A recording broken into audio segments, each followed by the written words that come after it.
午安，我是学府，欢迎收看论文门开箱哦。今天我们赶快要把这个大病初愈的彭丕请到线上来。彭丕好。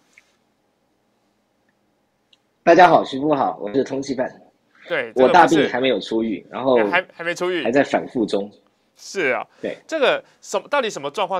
我看到非常多的朋友都好担心哦，就是说，因为现在看到美国的疫情，平均一天70-80万人确诊，然后高达单日100多万都有。然后又听到之前那个所谓白宫的所谓医疗顾问佛奇说，他总会找上每一个人的，就是说不管你有打没打，什么状况 ，Omicron 就是会来。那听说彭丕家里最近就是大家都好像都有症状，就是生病的状况，很多人都很关心，到底现在怎么了？好，我们家就轮了一圈了。其实是这样子，美国现在所有的学校都开放，那开放呢就叫大家戴着口罩。可是你知道，因为我儿子是篮球校队，那打篮球戴口罩会很闷嘛，对不对？所以他们就会对，稍微戴着那种佛式口罩，就是说只弄嘴巴不弄鼻子的。那我记得上星期不对，12月30号，12月30号呢，我们去旧金山跨年，就兴冲冲的跑去旧金山，就旧金山的跨年取消，烟火取消，因为疫情严重，所以取消了。那我记得我帮我儿子接上车的时候，他还有一个篮球队的同学是那个塞尔维亚来的 Serbia 的大帅哥篮球队，然后就上对，强哦，他们每个人都会打球哎，对，尤其现在是 NBA 每个都会打哎，最厉害的是，对NBA 有那个叫什么名字啊？上次我们去旧金山看那个 Steven 金块，对，就是 Serbia 来的。好，那我就觉得很奇怪，我说你们两个今天怎么看起来没力的？然后晚上睡觉的时候也是没力的，两个大男生怎么会没力的？好，后来就跟我讲说，他也没讲什么，然后他跟我说他们球队有一个人中了，后来我想说那你们大概也是中了，然后再过2-3天，那已经是10天，2个礼拜前，然后开始我小女儿有症状，然后开始我老婆有症状，然后轮了一圈我都没症状，我心想这个就是替爬心态，好。那都没事，你看这是2个礼拜前就这个病毒呢绕了一圈，又来了，就是应该是就跟蔡同学的论文门一样，没有除恶务尽，所以他又反扑了。那就在3天前，我女儿发到39.8度，那我的症状是鼻子不太舒服，然后头很重，脖子好像被蔡同学掐住，然后那个很累。再加上有微烧37.12度，大概是这样的症状。哇！然后接下来是我女儿，然后再来是我老婆，儿子篮球队的反而没事。好，大概是这样子。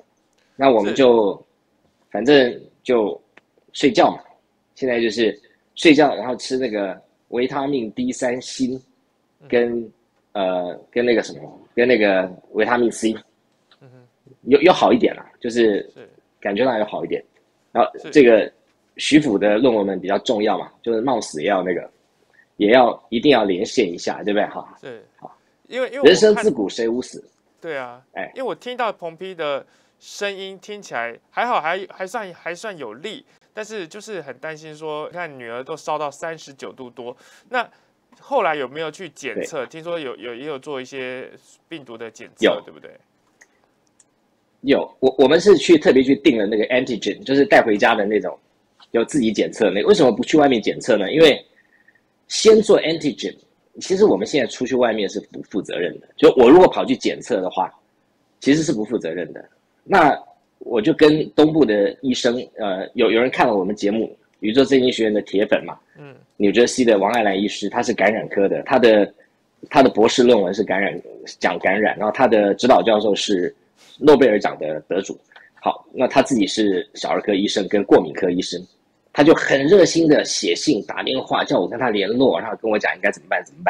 好了，他给我的这个整体的建议就是说，他说这个 Omicron 呢好像已经把 Delta 跟 COVID 稍微打败了，那 Omicron 呢也学乖了，因为那个 COVID 呢太凶了，动不动一钻进人体就跟你同归于尽。那对这个 Kobe 来讲没有好处啊，他把人杀死，他自己也死了。所以他想起了国父孙中山先生的名言，就是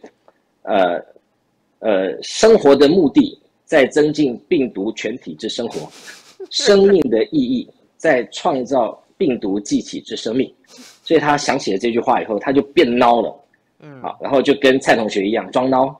这样子有好处，就是说他很容易传播，但是传播不容易死，所以他就可以传播更多，他就可以子孙满堂。那现在大概是这样的情况，所以 Omicron 到目前为止，我周边听到的人还没有听到有挂掉的。那纽约那个王医师有跟我讲，他说大概有15%会重症。这个15%重症呢，多半是因为营养不良。那我在网络上看到一个 video， 我觉得他讲的很有道理。他说为什么很多人入境的时候会得，那为什么在上飞机之前就没有得？他说还有一个很大的原因，就是你在飞机上的时候，你的抵抗力最弱，因为你不吃又不喝，所以身体很虚弱。尤其你坐长途，你是10几个小时不吃不喝，对，所以他说你得了这个，作息可能也会被捣乱，所以整个身体是应该是最虚弱，然后睡不好，对，然后他的意思就是你现在最需要的是补充蛋白质，所以营养一定要好，不管怎么样，就是营养要好，大吃大喝，然后要出去走走，不要把自己闷在家里。大概给的是这样的一个建议啦。那我去做那个 antigen 也是，就是阴性啊，也就连我女儿发烧到39.8度去做 antigen 也是阴性啊。那我没有去做 PCR 的原因是因为美国现在 PCR 吃紧了，如果你要去测的话，可能要1个礼拜后，1个礼拜后都好啦。而且要跑大概1小时远的路程，然后你可能还会冒着散播给别人的风险嘛，所以我们就在家里面，就是用这个增强免疫力的疗法，好，大家不用担心了，这个对，人生自古谁无死嘛，留取丹心论文门呐，所以不用担心。对，这个刚才彭斌看到彭斌在讲这家里的状况、身体的状况，而且测的是阴性。大家也都比较放下一颗心，因为前2天正好彭斌有唱一首《明天会更好》嘛，要勉励大家。听到唱得不错，但是呢，现在要发起一个挑战，还不错，还不错。但是我觉得有一个人，我觉得他唱的比你好，说实在，我必须要投他一票。让这个彭斌先休息一下，我们来听一下这个人，他要跟你挑战，他明天会更好。我们来听听看。请你重新测测心灵，慢慢张开你的眼睛，看蒙古世界是否依然孤独转个不停，四处看清场，大地光彩同时，我会唱这句的。那和风谱出的印象，谱成生命的乐章。唱出你的热情，吹出你双手，让我抱着梦，让我拥有你崭新的面孔，让我们的笑容充满青春加盼望，等我们起来，明天会更好。唱出你的热情，唱出你的双手，让我抱着梦，让我拥有你崭新的面孔，让我们的笑容充满加盼望，等我们起来，明天会更好。最后一句，让我们期待明天会更好。好好听啊！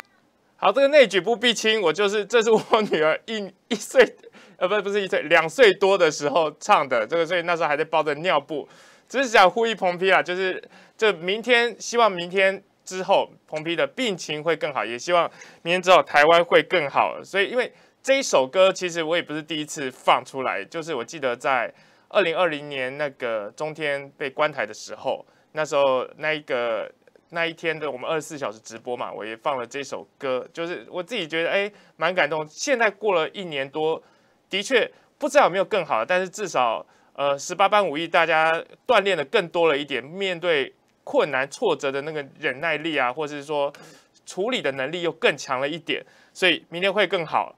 然后呢，先问一下观众朋友，觉得彭批唱的比较好的，帮我加1；觉得刚刚我女儿朵朵唱的比较好，帮我加2；觉得都很好的，帮我加3。因为今天除了要聊这个论文门的事情，刚才还有疫情的事情以外，我要讲到是，其实最重要的，我看到昨天彭批有提到一个重磅的消息，就是关于伦敦大学又再次，我为什么讲再次呢？其实过去很多次。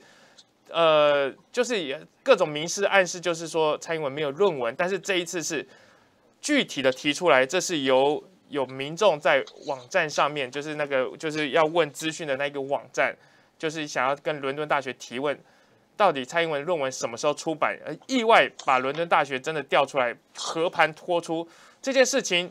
我看到总统府今天还是装死啦，就是看起来这么明确的说法，总统府还是想要一贯的就是冷处理，就最好都不要有人知道，因为他怕他一回应就会有人知道。那这件事情，当然昨天有看震惊关不了的朋友一定很多，那也相信也有人错过了。那今天彭批是不是可以再帮我们讲一下这个重大的发展？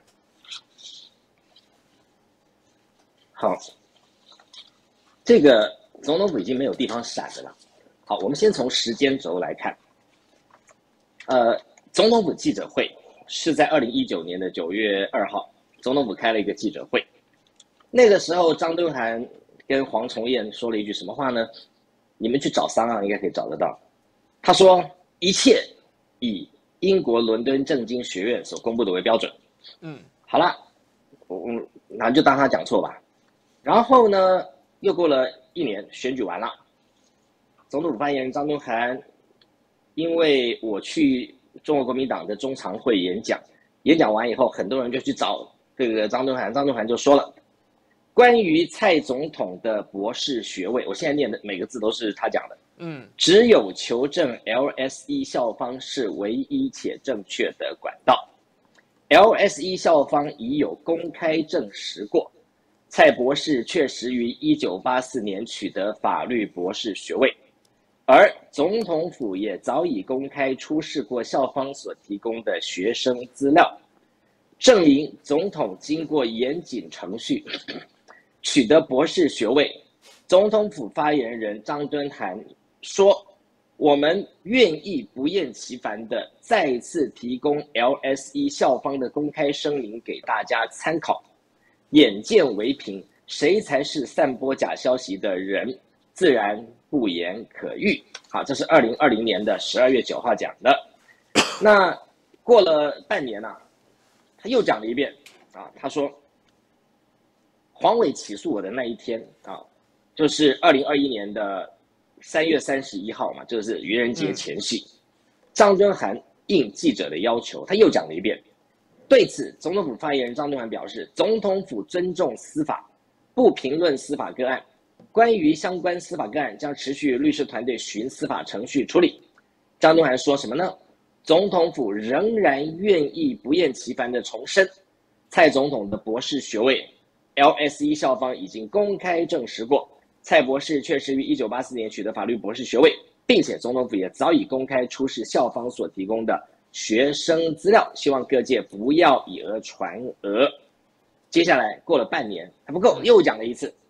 2021年8月29号，总统府说，因为被人家发现说他的论文是 Part 2，题目不一样，是他就说，蔡博士的论文分成3大部分，表单上的是 Part 2，当年申请教职也经过校方审核程序，并再次呼吁，关于蔡总统博士学位。求证 LSE 是校方是唯一且正确的管道。结果呢，在11月26号，在11月26号是被彻底打脸。对，英国的这个 Tribunal Court 它的行政法院出示了一份 ICO， 就是资讯委员会回复的信，就这个。他说什么？他说。The Council of LSE deny holding 它的这个相关的资料 ，deny holding 什么呢？它的口试委员的姓名，它的口试资料，那 LSE 没有啊，说明你不要退给我。结果这个蔡英文的辩护律师连元龙呢，就出来说，在他的脸书上说，这个东西啊，在那个年代啊，还是要去问问伦敦大学才对。哦，要变伦敦大学了。1月11号，伦敦大学说话了，对、他讲了1年快2年了，要求证 LSE， 所以黄伟起诉我，刘成武加码，姚念慈通缉我，所有的根据都是 LSE。所以你现在闹了这么荒唐的事情，那怎么办呢？要不出来解释一下？LSE 说这不是我的，我没有。那你拿了一个阿飘的东西来起诉我，要不要解释一下？再来。结果林元龙就下不了台了，他就说啊，当时啊，这个学位的事情还是要问问伦敦大学。结果这一位同学呢 ，Dear Smay， 我不知道他是谁哈，他去问了。英国伦敦大学在1月11号，这天很吉祥啊！中华民国111年1月11号，就是111，对，6个111啊，这个是对，这是听对导，这是对导，就是好。那这个意思就是说呢，他这个信上讲的是 ，The University of London has not published this thesis， 我们没有这个出版过这本论文啊。1983年的所有论文都是伦敦大学出版的，他没有，还不够，他还加码说 ，as no physical copy， 我不但没出版，我们也没有实体的那个论文。好，他说我们呢 ，no physical copy of the thesis was received into the university from the examiners。就是说，这个口试委员没有送东西到我们这里来，所以我就没有实体的东西。于是呢，我们也没有出版它，因为你东西没有送来，我怎么出版？讲得很清楚啦。你的口试委员啊，就是 Unfair Trade Practices and Safeguard Actions 这个 Smay， 他就问说，这本论文，你这个伦敦大学出版的时间是什么时候？他蛮厉害的哦，因为蔡同学讲不清楚他到底是1983还是1984。怎么可能有一个人的论文比他的毕业时间早出版？那不是开玩笑吗？还没毕业你就出版，就笑死人吗？好，所以这个 Smay 是一个行家，他就去问说他到底出版日期是什么，就没想到钓到一条更大的鱼。英国伦敦大学索性跟你讲说，你别再问我了，我从来也没收到，我既没有收到，我哪来的书，我哪来的出版？就这样结案了。那这个人有名有姓啊。对不对？他叫 Susie， 他是英国伦敦大学的 Record Manager， 管档案记录的。对，蔡同学，你的国安密账没有到，可能没有到那里去啊，你要稍微检讨一下。是啊，这个应该送到法院来讲，你看这个是相关单位的主管认证的。第一个不是我们伦敦大学遗失了你的论文，也不是说你当时候缴交的时候出现了什么状况没有记录，也不是说是放在别的图书馆没有放在这里，他就告诉你从头到尾就没有这本论文进来，因为口试委员也没交，就是全部没有。那这个其实是完全是一个官方的证据，这个证据力应该是很强的。那总统府怎么会静悄悄到现在憋着不讲，或是说眼睛当没看到吗？徐普，如果你是发言人，你要讲什么？对不起，同批我错了。我要再跳回去说，以 LSE 说的为准啊！我要再跳回去，就是伦敦大学讲的不算了。是因为他其实，但是他其实，你知道我2019年，是您说，我2019年10月19号，我去过伦敦大学的 Senate House Library 跟 IALS 嘛，我两个地方都去过嘛，我也访问了那个图书馆员嘛，他说 never received 嘛，跟这个一模一样的答案嘛，没错。我还说 is it possible missing？ 有没有可能是遗失？他说 no， 他说 missing and never received are different。他很客气和蔼可亲的跟我讲，我全程拍下来啦，是不是就是现在讲的话一模一样嘛？2年前我们就说了，是那个影片其实彭批并没有诱导式哦，你还站在说，真的应该要有这一本啊，用尽各种方式的搜寻，然后有没有其他的可能，并没有说一直诱导那个什么图书馆员说啊，是不是就没有，是不是就没有，仅是到底去哪里，你可以帮我找出来。但是图书馆员讲的就是说，就真的就没进来，没有其他的可能，他就是没进来，对吗？对呀，我还帮总统府找台阶下来。我说有没有可能遗失？他说不可能。遗失大家都知道嘛，在图书馆打过工的人都知道，一个人变成失踪人口，不会连户籍资料都失踪嘛，就这么简单，对不对？是人可以消失，但是那个户政事务所的户籍资料不会跟着消失啊。对啊，而且他这个上面其实他很吊诡的是说，伦敦大学他说我就从来没有收过这本论文，他底下他还好心很热心的写了说，倒是伦敦政经学院有一本所谓的电子版的论文，他这个是想要让伦敦政经学院把烫手山芋接回去，还是说想要说这个就是伦敦政经学院从头到尾干的，你不要再把我牵拖进去？这个后面留了这个伏笔，还蛮有意思的哦。对他想了2件事情，他留了2个伏笔。